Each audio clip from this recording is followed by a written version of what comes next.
अज़ीज़ तलबा अस्सलामु अलैकुम।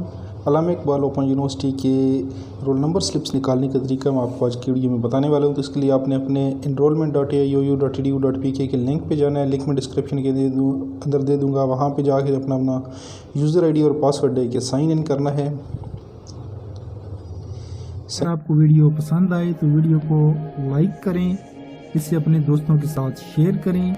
अगर आप इस चैनल पर नए हैं तो फौरी तौर पर सब्सक्राइब का बटन दबाएं और साथ मौजूद घंटी का बटन दबाएं ताकि जैसे ही हम कोई वीडियो अपलोड करें आपको उसका नोटिफिकेशन फौरी मिले।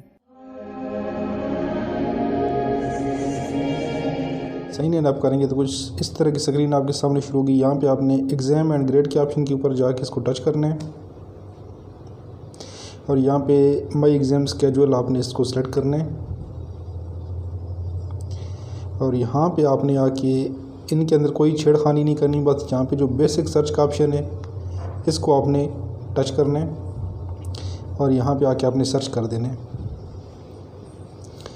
इधर थोड़ा साइड पे आएंगे तो यहाँ पे आपके डाउनलोड रोल नंबर स्लिप का ऑप्शन आएगा। इसको आप क्लिक करेंगे तो आपकी रोल नंबर स्लिप जो है वो डाउनलोड हो जाएगी।